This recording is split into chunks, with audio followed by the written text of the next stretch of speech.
Good morning! It's Wednesday and we made it halfway through the week. Y'all ready for the word of today? We're going to continue on in 1 Peter 3:15 through 16. And it says, "Instead, you must worship Christ as Lord of your life. And if someone asks about your hope as a believer, always be ready to explain it. But do this in a gentle, respectful way. Keep your conscience clear. Then, if people speak against you, they will be ashamed when they see what a good life you live because you belong to Christ."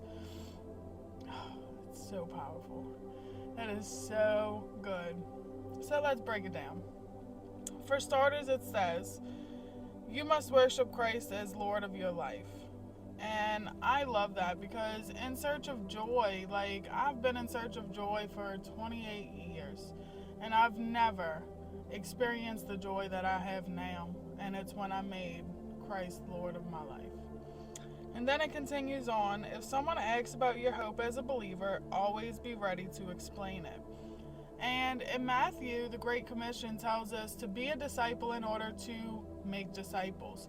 So somebody else that's in search of joy, like when I found joy and I come across somebody that is in search of joy, that is just hopeless and weary and in despair, that is a perfect opportunity for me to share the love of Christ. And as a believer, show them what helped me change.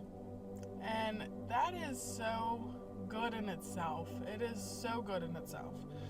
Well, then it continues on and says, but do this in a gentle and respectful way.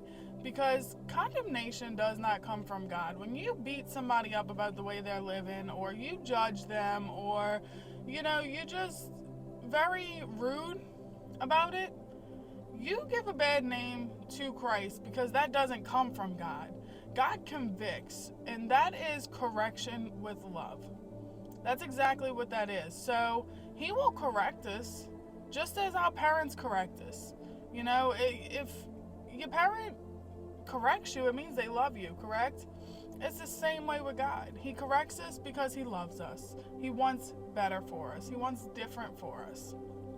And then it goes on to say, keep your conscience clear.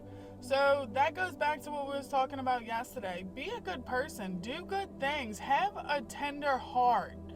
And everything around you keeps your conscience clean because you know that, okay, well, I had pure intentions.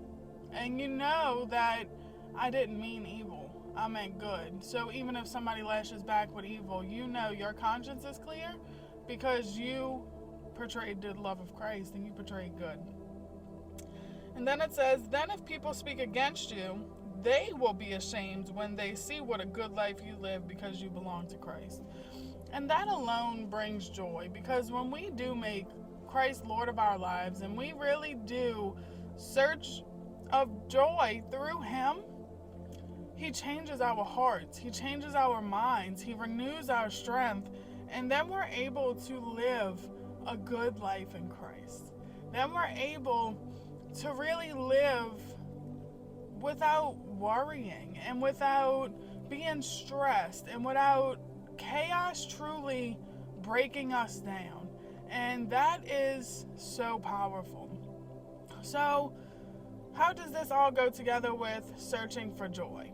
Well, in my perspective, this goes together because when we come to Christ and when we give our lives to Christ, and I've said it in a previous video, but as a control freak, I threw up my hands and I was like, you know what, Lord, this is your problem. This is not mine. This is your battle. This is not mine. So with that being said, that brought me joy alone because while I went crazy for so long trying to control every detail of my life, I was free from that. I was free from that and I said, you know what? I trust that you're in control and I trust that you work all things out for my good and I trust you in the wait. And I didn't have a worry. I didn't have a concern. I didn't fret about things I couldn't control because I knew he was in control. And that brought me joy. That brought me joy because things that I would normally be freaking out about, terribly, I no longer freaked out about and I no longer worried about because I knew my Creator in heaven has me. And what better joy is that? What better joy is that? So I just pray today that y'all really encounter Jesus in a way that you've never encountered him before. And I pray that you throw your hands up and you say, I know this is out of my control and I trust you. I trust you, Lord. And I just pray that he shows up and shows out. Y'all have a blessed Wednesday.